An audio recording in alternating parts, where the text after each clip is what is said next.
Kita boleh bangga dengan menggunakan bahasa asing, tapi jangan sampai bangga kita terhadap bahasa asing lebih tinggi dari bangga kita dengan menggunakan bahasa Indonesia. Ayo sama-sama kita menjadikan bahasa Indonesia menjadi raja di tanah airnya sendiri.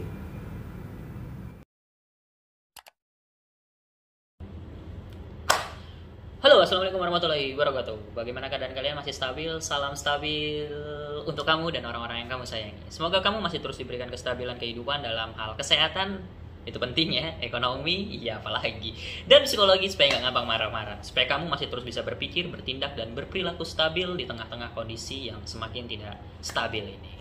Oke, kali ini aku nggak akan ngebahas istilah-istilah dalam Kamus Besar Bahasa Indonesia, tapi aku lebih kepengen berterima kasih dan bersyukur tentunya kepada kamu semua yang sudah mau nonton dan sudah mau subscribe atau menyaksikan konten-konten saya, konten-konten Kamus Besar Bahasa Indonesia. Karena alhamdulillah minggu lalu aku sudah berhasil monetisasi, channel ini sudah dimonetisasi oleh YouTube menjadi YouTube partner. Ya alhamdulillah sudah resmi menjadi YouTuber. Meskipun ya belum seberapa, uangnya yang masuk belum seberapa ya. Ya tapi alhamdulillah sudah monetisasi, sudah sebuah langkah yang luar biasa, mengingat kontenku nggak terlalu gimana-gimana kan gitu, cuman ya Kamus Besar Bahasa Indonesia dibacain. Terus beberapa orang yang bilang juga, ada yang bilang lo cuma konten kayak begini doang, aku juga bisa baca. Nah ini dia menariknya.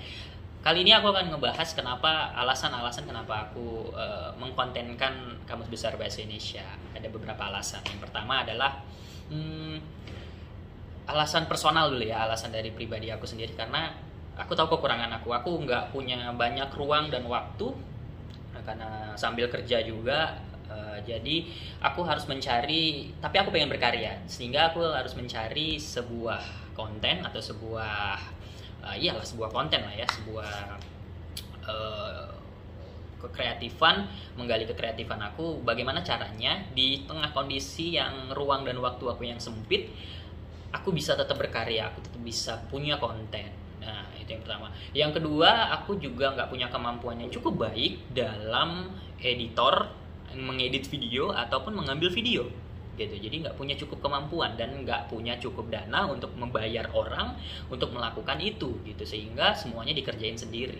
Dan peralatan yang aku punya juga nggak terlalu memadai, ada handphone sama laptop biasa yang dipakai untuk kerja biasa gitu, sehingga aku harus juga memutar otak gimana caranya supaya aku bisa tetap menghasilkan konten dengan peralatan yang sederhana gitu, dengan kemampuan yang sederhana apa adanya, dan alat-alat yang sederhana lah bisa dibilang, bisa yang biasa aja, cuma handphone sama laptop biasa gitu, yang enggak yang PC yang pakai Adobe Premiere segala macam. Nah aku ngeditnya cuma pakai KineMaster di handphone gitu. Jadi gimana caranya, dan aku cuma bisanya itu gitu, pakai editor itu KineMaster, karena ya udah dari dulu udah pernah belajar dan udah nengok di YouTube, dan bisanya itu karena simple gitu, dan di satu handphone aja.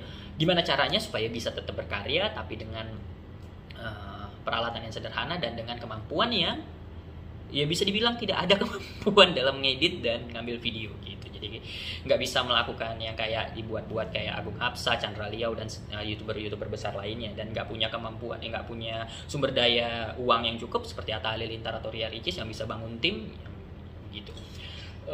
Jadi nggak pernah berharap bisa jadi besar, tapi dengan monetisasi ini aja sudah sangat alhamdulillah. Nanti tinggal berkarya terus ya, mudah-mudahan bisa punya penghasilan dari YouTube, meskipun ya nggak usah yang berharap yang gimana gitu. Itu yang pertama alasan kenapa aku mengkonten KBBI.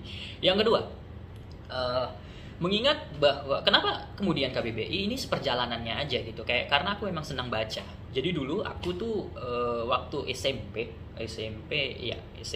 menjelang SMA sih enggak ya, SMA udah mulai kenal pergaulan dan udah bandel-bandel. SMP tuh aku punya hobi baca kamus, dulu kamus bahasa Inggris ya, dulu kamus bahasa Inggris gitu. Jadi kalau ada waktu luang kamus bahasa Inggris ya, karena diajarin sama senior dulu kalau pengen pinter bahasa Inggris harus memperbanyak vocabulary, kosakata bahasa Inggris. Kemudian ada satu momen di mana aku les bahasa Inggris. Yang buat aku males jadinya sama bahasa Inggris adalah waktu itu di les itu ada beberapa salah sebut gitu. Terus aku diketawai satu kelas gitu, kayak apa sih, ini kan tempat les, tempat belajar. Orang di sini itu memang berangkat dari tidak tahu bahasa Inggris gitu, karena mau belajar, sehingga jadi dia mau belajar dan supaya bisa bahasa Inggris gitu kan. Tapi dipermalukan seperti itu, jadi males gitu. Dan kemudian timbul pertanyaan dalam diri aku, loh kenapa aku harus punya kewajiban bisa bahasa Inggris sementara bahasa Indonesia sendiri aja masih belepotan gitu, masih banyak salah-salah gitu loh. Sehingga berganti tuh dari senang baca kamus bahasa Inggris jadi senang baca KBBI. Dulu edisi keberapa tuh SMP, lupa aku, pokoknya masih yang kecil gitu, kamus saku gitu, kamus besar bahasa Indonesia. Dan senang akhirnya terus baca, punya waktu luang baca sampai akhirnya seperti sekarang. Jadi bukan berarti aku pintar atau punya perbendaharaan kata yang banyak, cuman kayaknya lebih seneng aja gitu kalau misalnya ngobrol, apalagi di dunia perkuliahan ya, kalau kita ngomong sama dosen dengan kosakata yang tidak lazim digunakan oleh orang gitu, kita kayak seneng gitu, dan dosen itu juga lebih melihat kita, wah cerdas nih anaknya gitu, jadi lebih senang-senang kayak gitu.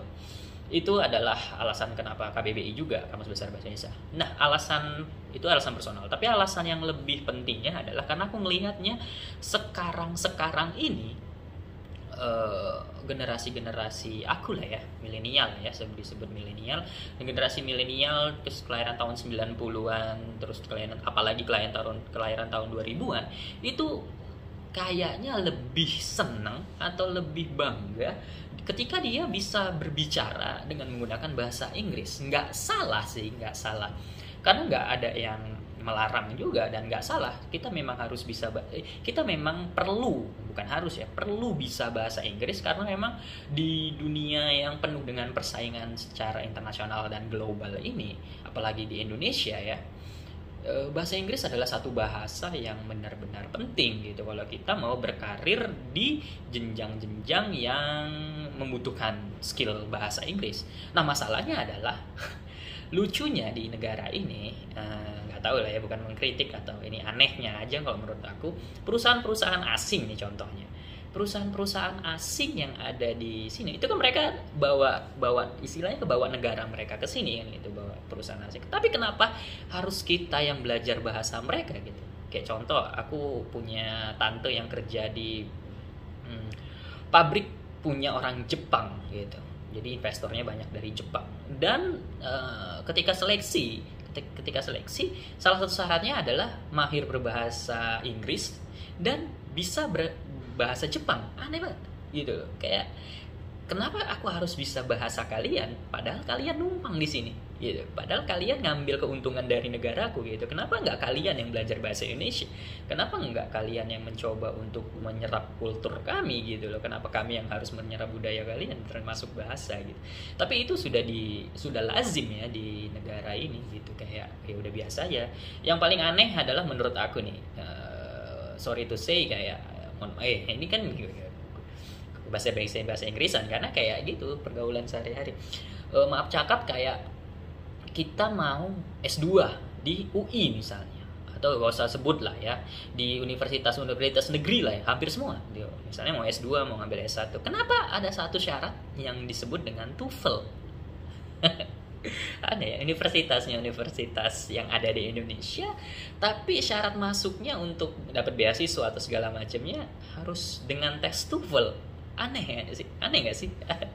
Jadi itu yang membuat aku, ya negara ini juga mendukung hal-hal seperti itu, kecuali kita memang berproyeksi atau berkeinginan untuk berkarir di dunia internasional. Contohnya kayak kita mau berkarir di PBB, atau kita mau berkarir di perusahaan-perusahaan luar negeri, atau kita mau ngambil S2 di luar negeri, ya nggak masalah ada TOEFL dan segala macam. Tapi ini kan kita mau mau mendaftar di universitas-universitas yang ada di Indonesia, atau mau mendaftar di perusahaan-perusahaan asing yang ada di Indonesia, bahkan perusahaan-perusahaan yang memang dimiliki orang-orang Indonesia gitu, perusahaan-perusahaan asli Indonesia, dan syaratnya ada TOEFL, ada mahir berbahasa Inggris dan segala macam. Tapi itu kill ya, nggak masalah.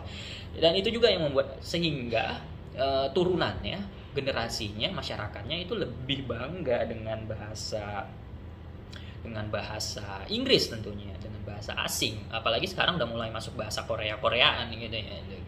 Kita belajar dari Jepang. Di Jepang itu adalah negara, Cina dan Jepang lah. Cina dan Jepang adalah dua negara yang menjadi contoh bahwa di sana adalah, kalau disurvei kita boleh googling lah ya, salah dua negara yang tingkat kemahiran berbahasa Inggrisnya sangat rendah. Apakah mereka negara yang gagal? Oh, tentu tidak. Dari sisi perdagangan dan ekonomi mereka luar biasa, terutama Jepang ya. Terutama Jepang dan Cina juga sekarang sudah menjadi salah satu pesaing Amerika Serikat untuk dunia perdagangan dan dunia bisnis gitu. Kenapa mereka bisa sebangga itu dengan bahasa mereka, dan bukan menolak ya, tetap mau memasukkan bahasa asing, terutama budaya-budaya asing, tapi kan nggak tetap proporsionalnya itu sekitar 75-25 gitu. Kalau di kita kan nggak, malah lebih tinggi proporsional kebanggaan kita terhadap bahasa asing atau bangsa budaya asing gitu. Contohnya kenapa aku bisa menyebutkan ini sebagai contoh aja gini.